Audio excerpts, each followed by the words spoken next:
नमस्कार, बहुत स्वागत है आप सभी का हमारे इस खास बुलेटिन में। मैं हूं आपके साथ मरियम अली। चलिए देश और दुनिया की तमाम जरूरी खबरें हैं उन पे एक नजर डाल लेते हैं। बुलेटिन की शुरुआत करते हैं हम मौसम की खबर से, क्योंकि इस वक्त दिल्ली एनसीआर में और इसी के साथ कई और राज्यों में भी मौसम लगातार करवट बदल रहा है। कभी गर्मी होती है तो कभी एकदम बारिश हो जाती है। ऐसे में हर किसी को ये जानना है कि आखिर आने वाले दिनों में मौसम कैसा रहेगा, तापमान कितना रहेगा। इसी के साथ आपको बता दें कि आईएमडी का अलर्ट है।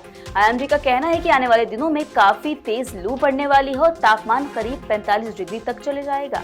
उत्तर भारत के मैदानी इलाकों में तेज गर्म हवाएं चलने लगी हैं। इन क्षेत्रों में अधिकतम तापमान में 3 से 6 डिग्री सेल्सियस की बढ़ोतरी भी हुई। वहीं कई क्षेत्रों में तापमान करीब 45 डिग्री सेल्सियस से भी ज्यादा जा सकता है। विशेषज्ञों ने लू के दौरान दोपहर में घर से बाहर ना निकलने, पर्याप्त पानी पीने और हल्के रंग के सूती कपड़े पहनने की सलाह भी दी है। वहीं आईएमडी ने बीते दिन बताया कि इस हफ्ते उत्तर पश्चिम, मध्य और पूर्वी भारत के कुछ हिस्सों में लू चलने के आसार हैं।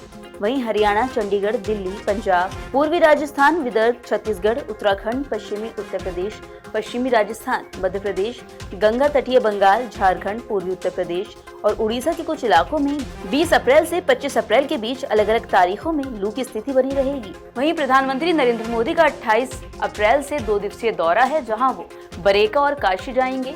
वहां वो काशी की महिलाओं से बातचीत भी करेंगे। इसी के साथ आपको बता दें कि काशी को वो करीब 7,000 करोड़ रुपए की योजनाओं की सौगात भी देने वाले हैं। रात्रि विश्राम के बाद अगले दिन यानी कि 29 अप्रैल को प्रधानमंत्री यहां से हरदोई के मल्लावा जाएंगे, जहां से गंगा एक्सप्रेसवे का लोकार्पण भी करेंगे। वहीं बाबतपुर से लेकर बरेका तक की सड़कों को पैचलेस करने का काम जिला प्रशासन ने पीडब्ल्यूडी को सौंप दिया। वहीं बंगाल चुनाव का प्रचार थमने के बाद प्रधानमंत्री का आगमन प्रस्तावित है। इस दौरान सिग्नेचर ब्रिज का शिलान्यास और लाट भैरव सेतु का लोकार्पण भी किया जाएगा। वहीं आपको बता दें कि गंगा किनारे रामनगर में सेंटर ऑफ एक्सीलेंस अमृत 2.0 योजना के तहत नगर निगम के वरुणापार, रामनगर और सूजाबाद समेत 18 वार्डों में 814 करोड़ रुपए की पेयजल परियोजनाओं का शिलान्यास किया जाएगा। बिहार में अब बीजेपी की सरकार बन चुकी है। सम्राट चौधरी ने मुख्यमंत्री पद की शपथ बीते कुछ दिनों पहले ही ली है। ऐसे में आपको बता दें कि खबर ये आ रही है कि आज उनका दिल्ली दौरा है, जहाँ वो प्रधानमंत्री नरेंद्र मोदी से मुलाकात करने वाले हैं। इस मुलाकात के बाद सम्राट चौधरी की केंद्रीय गृह मंत्री अमित शाह से मुलाकात होनी है। बिहार में कैबिनेट का विस्तार बाकी है। वहीं सीएम सम्राट चौधरी के अलावा बीजेपी कोटे से कोई भी विधायक मंत्री नहीं बना है।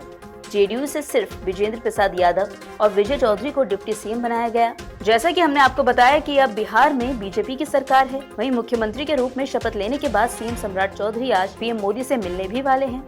ऐसे में माना जा रहा है कि इस दौरे का मुख्य एजेंडा बिहार में आगामी कैबिनेट विस्तार की रूपरेखा तय करना है। उधर आज सुबह मणिपुर में तेज भूकंप के झटके महसूस किए गए। आपको बता दें कि इस भूकंप का केंद्र मणिपुर का कामजोंग था, जहां करीब 5.2 तीव्रता का भूकंप आया।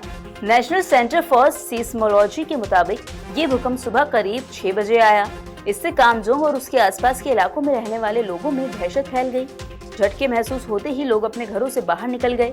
नेशनल सेंटर फॉर सीस्मोलॉजी के मुताबिक भूकंप का केंद्र अक्षांश 24.703 एन, देशांतर 94.415 ई पर 62 किलोमीटर की गहराई में था। झटके इतने तेज थे कि इसका असर नागालैंड और असम में भी देखा गया। हालांकि अभी किसी के हताहत होने या किसी बड़े नुकसान की खबर सामने नहीं आई। इसके पहले सोमवार को भी उत्तराखंड में भूकंप के तेज झटके महसूस किए गए थे। सोमवार की रात करीब 8:30 बजे पौड़ी गढ़वाल में 3.0 तीव्रता का भूकंप आया था।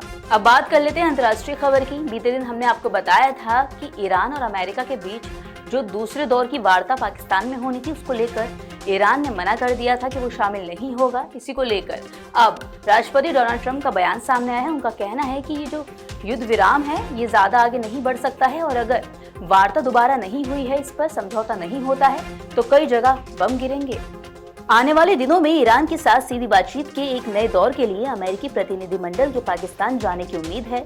हालांकि तेहरान ने अभी इस बात की पुष्टि नहीं की कि वो बातचीत में शामिल होगा या नहीं। पहली बातचीत बिना किसी समझौते के खत्म हो गई थी और सीज फायर की घोषणा की गई। बाद में दोनों पक्ष 2 हफ्ते के अस्थायी संघर्ष विराम के उल्लंघन का आरोप एक दूसरे पर लगाने लगे। ये संघर्ष विराम अमेरिका के समय के मुताबिक बुधवार शाम खत्म होने वाला है। वहीं अब खबर ये आ रही है कि राष्ट्रपति डोनाल्ड ट्रंप ने मीडिया से कहा कि संघर्ष विराम को आगे बढ़ाने की संभावना बेहद कम है। वहीं एक इंटरव्यू में राष्ट्रपति डोनाल्ड ट्रंप ने चेतावनी दी है कि यदि ये समय सीमा तक कोई समझौता नहीं हो पाता तो फिर जगह जगह बम फटने लगेंगे। तो ये थी वो तमाम जरूरी खबरें जो हमने आपको दिखाई। इन खबरों का अपडेट भी लगातार हम आप तक पहुंचाते रहेंगे, बस उसके लिए आपको जुड़े रहना होगा नवोदय टाइम्स पंजाब केसरी के साथ।